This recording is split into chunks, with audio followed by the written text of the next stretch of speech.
Welcome, everyone, to Chasing Masculinity, the podcast where we explore what it means to live as men with purpose, integrity, and a strong foundation in faith.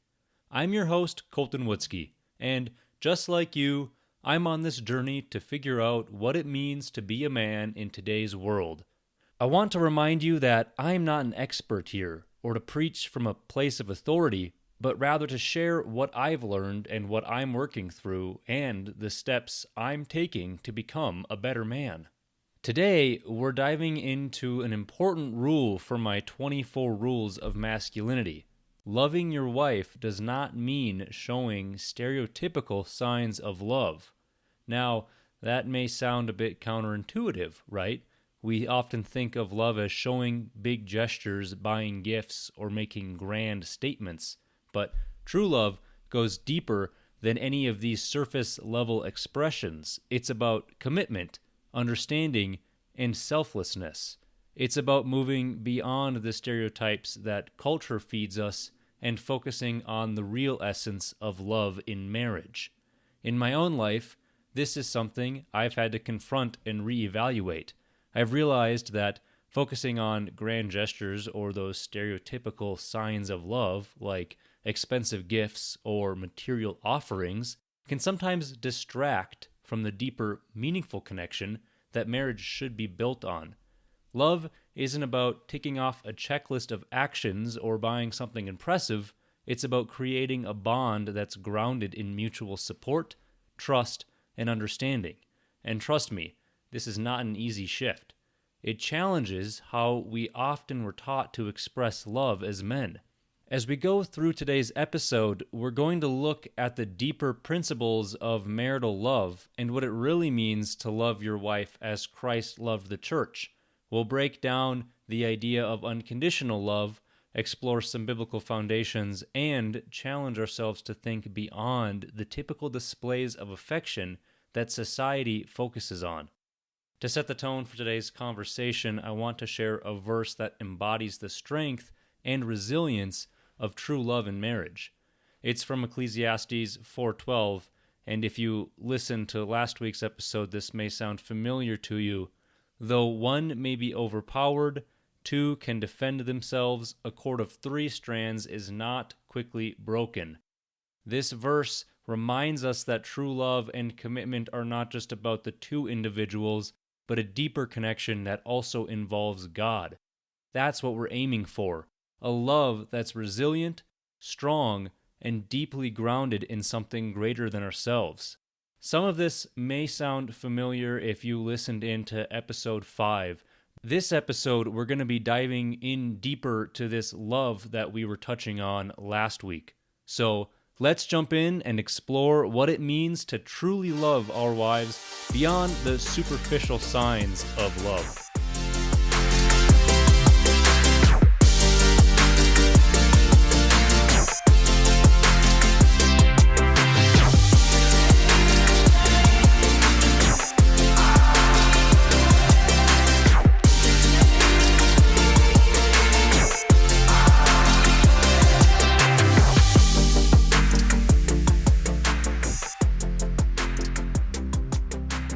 Alright, now that we've set the stage for today's discussion, let's dive into the foundation of what true, unconditional love really looks like in marriage. And to do that, we need to start with Scripture. Specifically, I want to revisit a passage we touched on last episode, Ephesians 5:21 through 33. Now, if you join me for Rule 5, you might remember that we explored this passage to discuss mutual servitude and the sacred nature of marriage. We focused on the idea that both husbands and wives are called to submit to one another out of reverence for Christ, and that this submission isn't about dominance or control, but about mutual love and support. For this episode, I want to revisit these verses with a different lens. Here, we're focusing on what it means for husbands to love their wives as Christ loved the church. In Ephesians 5:25, it says, "Husbands, love your wives, just as Christ loved the church and gave himself up for her." When you hear that, the word that should hang out to you is sacrifice. Christ's love for the church was selfless. sacrificial, and unwavering. He didn't just offer grand gestures. He offered everything, his life, to the church. That is a standard of love that goes far beyond what society might consider romantic or chivalrous. It's about deeper, all-encompassing commitment. In last episode, we talked about mutual service, how marriage should be a two-way street where both partners are serving each other out of love and respect. But in today's discussion, we're going to take it a step further. We're going to explore how that mutual service translates into loving unconditionally, beyond what's expected or stereotypical. This isn't about superficial actions or performing certain roles because culture says you should. It's about truly being invested in each other's well-being, just as Christ invested in the church. To really bring this idea home, I want to look at the story of Ruth and Boaz, commonly called the love story of the Bible. It's a story that often gets overlooked in discussions of love and commitment, but it's one of the most powerful examples of what unconditional love and true devotion looks like in Scripture. For those unfamiliar with the story, Ruth was a Moabite widow who, instead of returning to her own people after her husband's death, chose to stay with her mother-in-law, Naomi. Now, this wasn't just an act of familial loyalty, it was an act of sacrificial love. Ruth's choice to stay with Naomi meant leaving behind her own culture and her chance at a fresh start. It meant enduring hardship, poverty, and uncertainty. But she made that choice out of love and commitment. Enter Boaz, a relative of Naomi. When Ruth approaches Boaz to ask for help, he doesn't just see her as a foreigner or a burden. He sees her loyalty, her integrity, and her selflessness. Boaz doesn't act out of obligation or cultural expectation. He acts out of genuine love and respect for Ruth's character. He marries her and provides for her and Naomi, showing a love that transcends that time's societal norms and expectations. What's beautiful about this story is that Boaz's actions reflect a kind of love that isn't based on external appearances or superficial signs. It's a love rooted in honor, integrity, and selflessness. And Ruth's actions, too, show us that love isn't about following what society tells you is normal or expected. It's about making choices that honor your commitments and reflect true devotion. So why does this matter in today's discussion? Because it's a reminder that love in marriage isn't just about checking off a list of romantic gestures. It's about being willing to go beyond the surface-level expressions and embracing a deeper commitment to your partner's well-being, just as Ruth did for Naomi and Boaz did for Ruth. So as we continue today's episode, let's keep this idea of sacrificial love in mind. Think about how you can reflect deeper on this commitment in your own relationships, not just with your spouse, but with everyone you love and serve in your life. And remember, this is a standard of love that doesn't just rely on grand gestures or material gifts. It's built on actions that reflect your willingness to put your partner's needs before your own, just as Christ did for the church. Now that we've set up the biblical foundation for what true love should look like in a marriage, let's go deeper into the difference between genuine, unconditional love and stereotypical signs of love that society often promotes. This is crucial because many of us, myself included, can easily fall into the trap of thinking that certain actions or gifts automatically equate to showing love. But real love runs so much deeper than that. First, let's define what I mean when I say true spousal love. True spousal love is unconditional. It goes beyond what you might see on a Hallmark card or in a romantic comedy. It's not about grand gestures, surprise vacations, or expensive gifts. Well, those things can be nice, and they certainly have their place in a healthy relationship. True love isn't about checking off a list of those stereotypical romantic gestures. It's about genuinely understanding and supporting your spouse in a way that transcends societal norms and expectations. True spousal love is about being committed to your partner's well-being. not because you expect something in return, but because you genuinely want to see them flourish and grow. It's about showing up consistently through the highs and the lows and being willing to put your partner's needs above yours when necessary.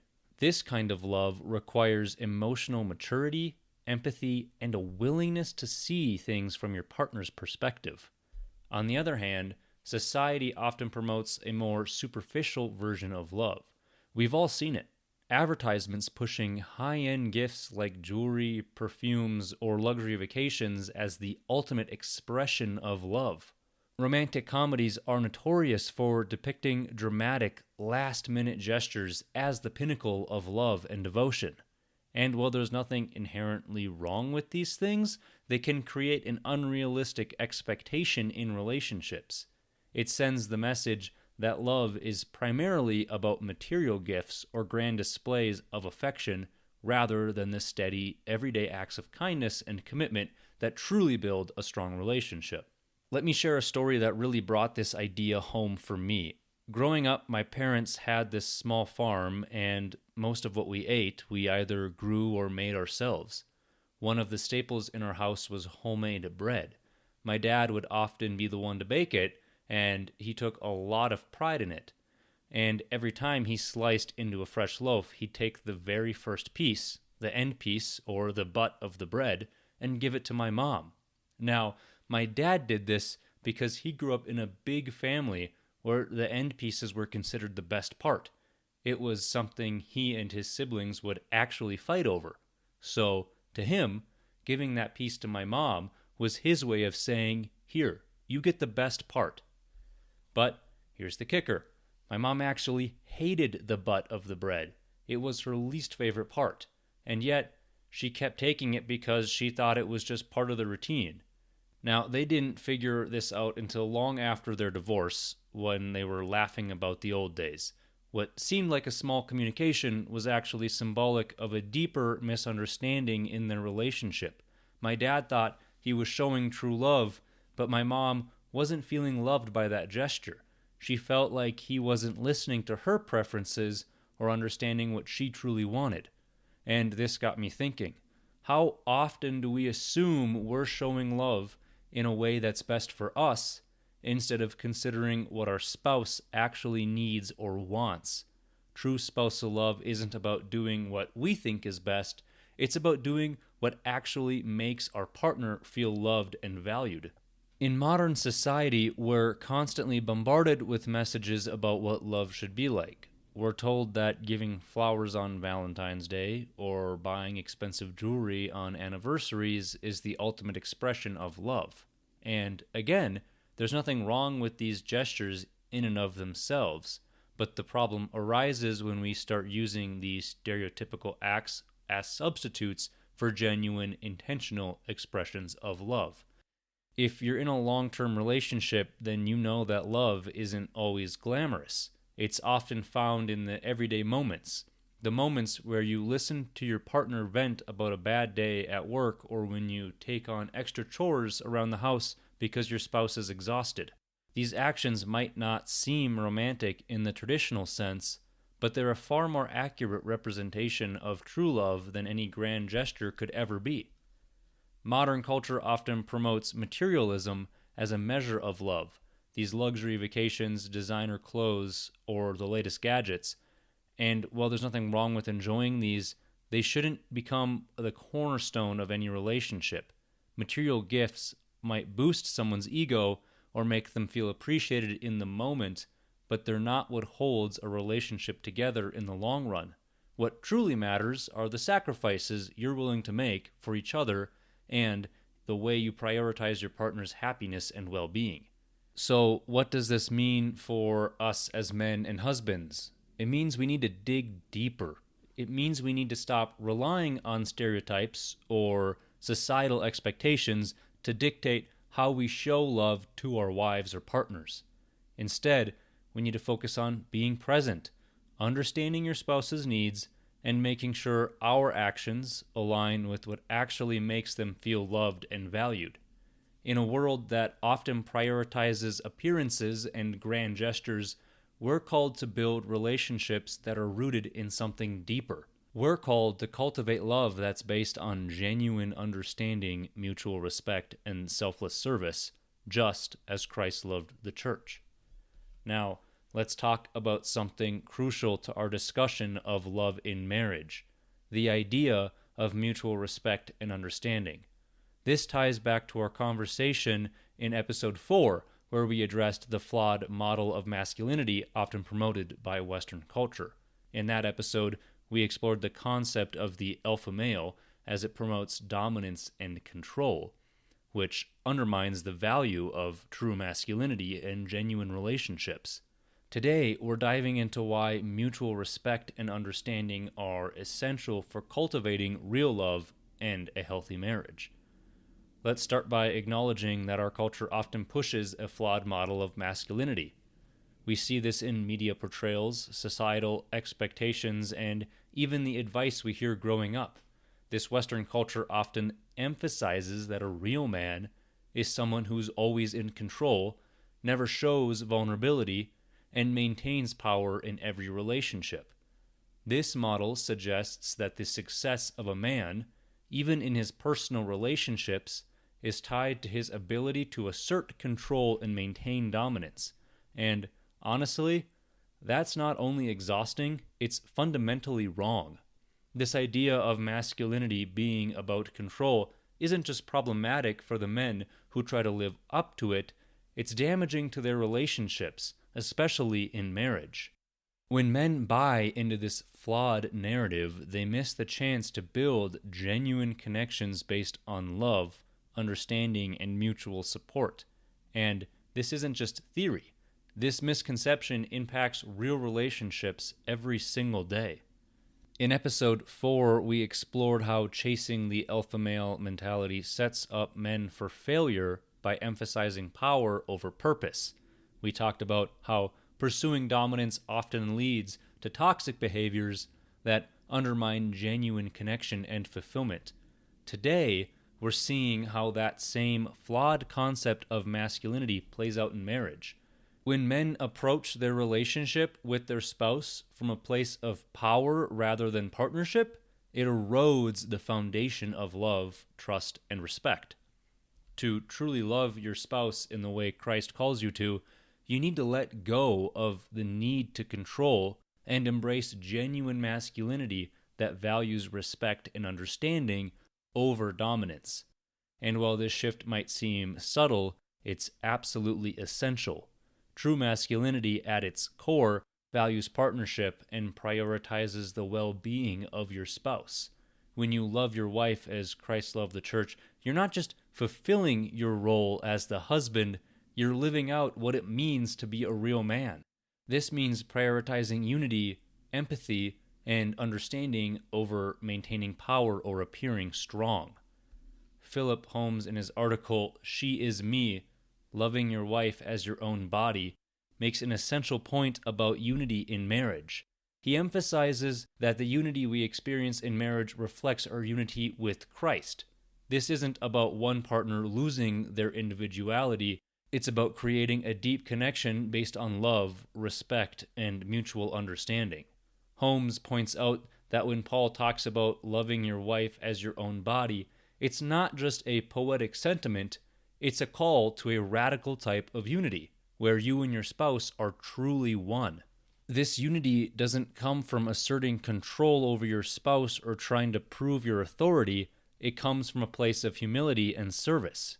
When you see your wife's needs, desires, and well-being as inseparable from your own, it's a powerful concept, but it requires a complete departure from the control-based model of masculinity that Western culture often promotes. Now, let's take this a step further. In the 5 love languages, how to express heartfelt commitment to your mate, Gary Chapman emphasizes the importance of emotional intelligence in a relationship. Chapman describes love as an emotional commitment that requires intentionality and discipline. It's not just about expressing love in ways that make sense to you, it's about understanding your spouse's unique needs and speaking their love language. This idea of emotional intelligence is crucial. It's about recognizing your partner's feelings, listening with empathy, and responding in a way that meets their needs. Emotional intelligence isn't about these grand gestures or making sure you're in control in every situation. It's about being present and attuned to what your spouse truly needs to feel loved and supported. Chapman's research aligns with the findings from a 10-year study compiled by the National Library of Medicine. The study revealed a significant correlation between emotional intelligence and marital satisfaction. Participants with higher emotional intelligence scored better in areas like empathetic perspective taking, social skills, and cooperative behavior, and overall marital satisfaction. What does this mean? It means that the more you focus on mutual respect and understanding, the stronger your relationship should be. Let's take a moment to visualize this. Imagine a relationship where each partner is fully committed to understanding and respecting the other's perspective, where conversations are built on empathy and cooperation rather than just one-sided assertions or power plays, where each person is actively seeking to grow, not just as individuals, but as a couple. This is the kind of relationship that fosters real love, a love that goes beyond surface-level gestures and builds deep, lasting connection. If we strive to embody true masculinity, we need to reject the flawed narrative of control and dominance and embrace one of humility, service, and respect. It's not about losing your strength, it's about using your strength to support, uplift, and love your spouse in a way that honors both God and marriage. As we wrap up this part of the podcast, let's take a moment to reflect. Are there areas in your marriage or relationship where you've been holding on to control instead of prioritizing mutual respect and understanding? How can you start letting go of that need for control and embrace genuine masculinity that values partnership? In a world that's constantly telling us what it means to be a real man, let's choose to listen to a higher calling, a calling that values respect, love, and unity over dominance. This is the path to true masculinity, and ultimately to a fulfilling and God-honoring marriage. So let's dive into the heart of this episode, understanding true love and service in marriage. Last episode, we talked about the idea of mutual servitude and how important it is for both partners to serve and love one another. Today, I want to build on that idea, but go even deeper into what true love in marriage really looks like, especially from a biblical perspective. We're going to start with the powerful verse that lays the foundation of how we, as husbands, are called to love our wives. This is, again, going back to Ephesians 5:25, where we're called to love our wives as Christ loved the church and gave himself up for her. Now, this isn't just a casual suggestion, it's a call to action that demands our complete commitment and dedication. So what does it mean to love your wife as Christ loved the church? Well, think about Christ's love. It wasn't just about saying the right words or doing the occasional good deed. Christ's love was sacrificial and selfless. He gave everything, even his life, to protect, redeem, and uplift the church. This isn't about loving your wife when it's convenient or easy. It's about loving her unconditionally and selflessly, even when it's challenging. True love in marriage is rooted in selflessness, but selflessness isn't about the big dramatic gestures. It's about the everyday actions and choices we make that show our commitment to putting our spouse's needs ahead of our own. This kind of love requires us to be willing to sacrifice our comfort, our desires, and sometimes even our dreams for the sake of our spouse's well-being and happiness. This doesn't mean losing your individuality or ignoring your own needs, but it does mean approaching your marriage with an attitude of service and sacrifice. When both partners are committed to this kind of love, it creates a dynamic of mutual support and growth where each person is consistently seeking to uplift and serve the other.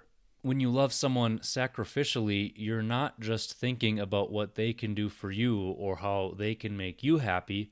You're focusing on how you can serve them, support them, and help them thrive. And in a marriage, that kind of love requires intentionality.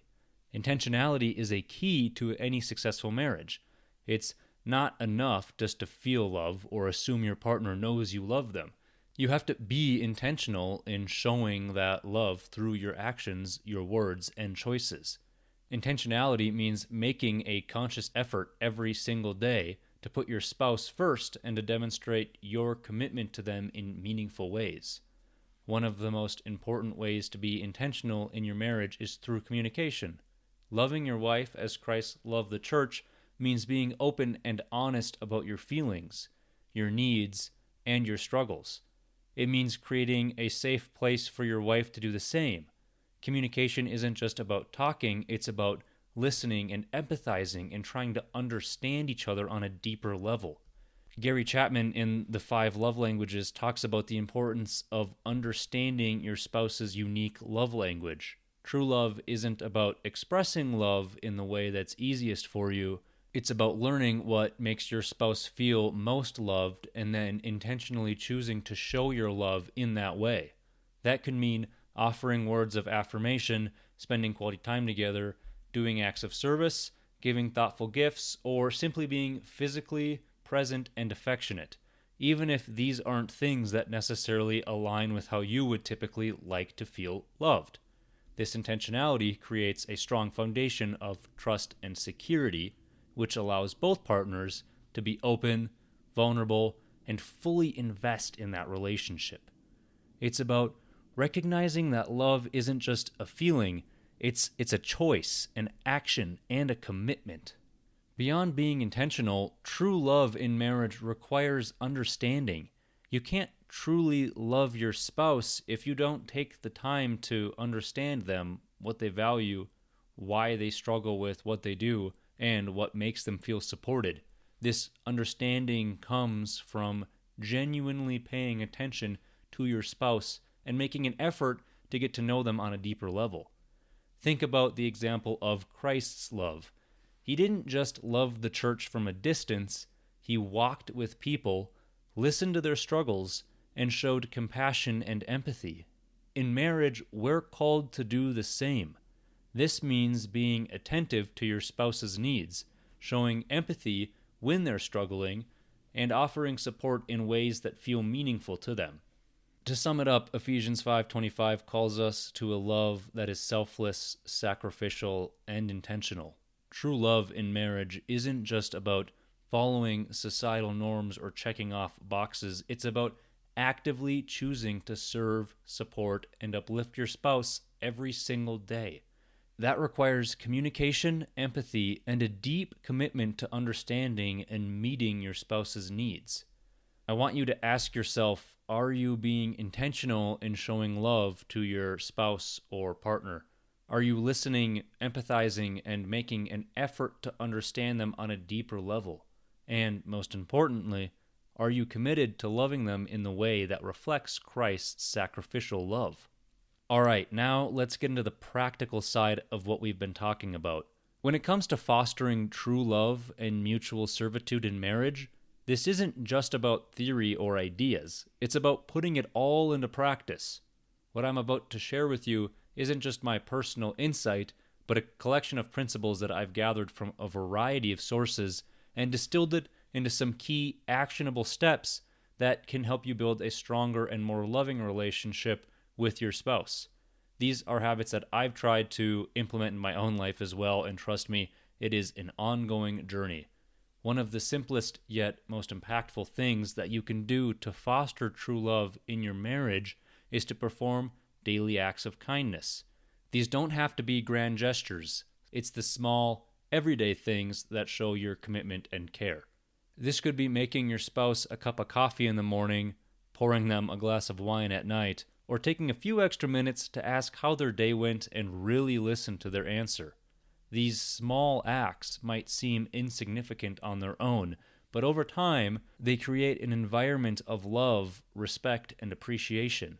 When your spouse feels seen and valued in these small ways, it reinforces the idea that you are a team and that you are invested in their well-being. If there is one thing that every healthy marriage needs, it's open and honest communication. And I don't just mean the surface level stuff. It's easy to fall into the routine of asking, well, how was your day? Without really being invested in the answer. But if you're committed to showing true love, communication needs to go deeper than that. Make it a priority to create a space where both you and your spouse feel safe in sharing your thoughts, feelings, and struggles.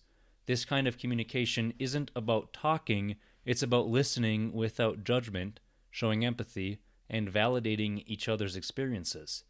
This helps you both feel understood and supported, which is crucial for fostering genuine love and trust.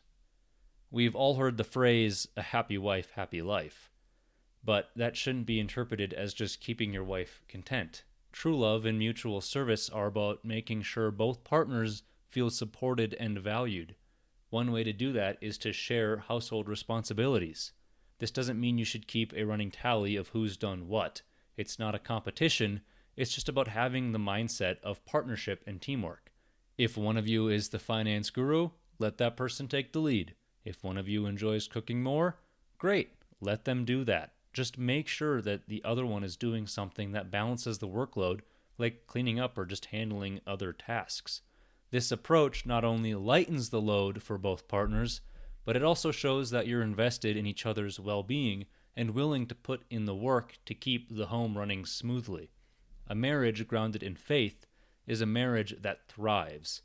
One of the most powerful ways to show true love in marriage is to grow spiritually together.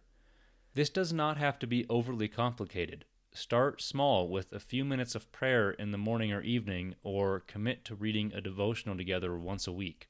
When you engage in spiritual activities together, you're not just connecting with God, you're also deepening your connection with each other. It creates a shared foundation that strengthens your bond and provides a sense of unity and purpose.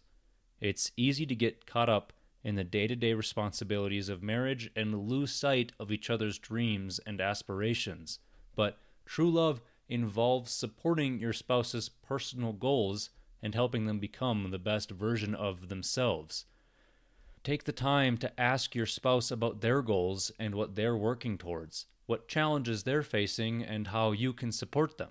This could mean just simply offering them words of encouragement or helping them with additional responsibilities at home so they can focus on their goals, or just being their biggest fan and pushing them to be the best versions of themselves. When you show that you believe in their dreams, it strengthens the bond between you and creates an atmosphere of growth and support. Finally, let's talk about quality time. It's easy to get caught up in work, kids, and other responsibilities, but if you want to foster true love in your marriage, you need to prioritize spending quality time together. This means intentionally setting aside distractions and focusing on each other. Quality time does not have to be elaborate. It can be as simple as going for a walk, having a cup of coffee together in the morning, or taking a few minutes before bed to connect. The key is to be fully present and make your spouse feel like they are the most important person in the room. These 6 steps, daily acts of kindness, open communication, sharing responsibilities, engaging in spiritual activities, supporting each other's goals, and spending quality time together, are not just nice ideas. They're practical ways to show true love and mutual servitude in your marriage. And remember, this isn't about being perfect or never making mistakes. It's about being intentional and committed to loving your spouse in a way that honors your relationship. As you go about your week, I want you to think about which of these steps you can start implementing in your marriage or relationships. Write down 1 or 2 actions you're going to focus on and make a conscious effort to carry them out. It might be something small, like leaving a note of encouragement or having a deeper conversation with your spouse. Whatever it is, start small, but be consistent. True love isn't shown in grand gestures or flashy displays. It's built over time through intentional acts of service, kindness, and commitment. Start today by taking 1 small step towards showing true love in your marriage. As we wrap up today's episode, let's take a moment to reflect on how we can apply these principles of true love and mutual servitude in our own lives. This isn't about just having a better understanding, it's about putting that understanding into action, and that starts with asking ourselves some important questions. What qualities in your relationship foster that sense of devotion? Think about your relationships and identify the quantities that build trust, love, and a willingness to serve one another. Is that open communication, shared values, mutual support? Take some time to write down the characteristics that make these relationships strong and fulfilling. Knowing these qualities can help you intentionally cultivate them and focus on enhancing them in your marriage or other close relationships. What strengths do you bring to your relationship that enhance mutual servitude? Reflect on the strengths that you naturally bring to your relationship. Maybe you're a great listener, or you're great at providing support in difficult times. Maybe you're someone who stays calm under pressure or can bring joy and laughter into tough situations. Acknowledge these strengths because they play a crucial role in building an atmosphere of mutual servitude. At the same time, think about any areas where you may want to improve or be more intentional. Remember, it's not about being perfect, it's about continually growing and striving to be a better partner.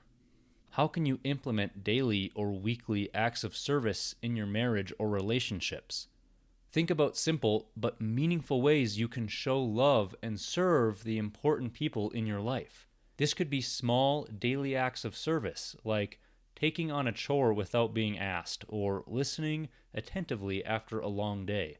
Or it could be something weekly, like planning a special date night or taking a few minutes every Sunday to connect and plan for the week ahead. The goal is to build consistent habits of kindness, love, and support. When you serve your partner daily or weekly, it strengthens the foundation of your relationship and shows that you're committed to putting their needs and well-being first. So this week, I encourage you to take some quiet time to reflect on those questions and write down your answers and think about how you can put these ideas into practice. Real growth happens when you're not only thinking about these principles, but actively working to live them out in your life. That brings us to the end of today's episode on Rule 6, loving your wife does not mean showing stereotypical signs of love. We've explored some crucial elements of what it really means to love your wife or partner in a way that goes beyond surface-level gestures and societal expectations. In my own journey, I've learned that building a strong relationship based on mutual love and service is not an overnight accomplishment. It's an ongoing process. I'm striving every day to practice these principles in my own relationship and to understand my partner's needs, not just through grand gestures, but through intentional acts of kindness, support, and respect. It's not easy, and there are times when I fall short. But recognizing these principles and putting them into practice has helped me focus on what really matters. I invite you to reflect on your own relationships. How are you showing love to your partner? Is it through stereotypical gestures, or is it through meaningful actions that reflect your understanding and commitment? Share your thoughts, your experiences, and let's grow together in redefining what it means to love our spouses genuinely. In our next episode, we'll be diving into Rule 7, sacrifice will lead to a prosperous future. We'll explore how embracing the principle of sacrifice, whether in your career, your relationships, or your personal growth, can pave the way to long-term prosperity and fulfillment. I'm looking forward to breaking this down with you and offering practical insights on how to live out this rule in your everyday life. Thanks for joining me today on Chasing Masculinity. If you liked this episode, please make sure to subscribe so you don't miss any future episodes. Your support really helps spread the content, so leave a like. It makes a big difference and helps more people find the podcast. Also, don't forget to share this podcast with your friends, family, or anyone you think could benefit from these discussions. Let's build a community of men who are dedicated to personal growth, faith, and becoming the best versions of ourselves. You can also connect with me on social media. Follow me on X and Instagram at Mr. Wutzke, where I share more insights and updates. Feel free to reach out. I'd love to hear your thoughts and answer any of your questions. Thanks again for joining me today on Chasing Masculinity. Until next time, keep chasing.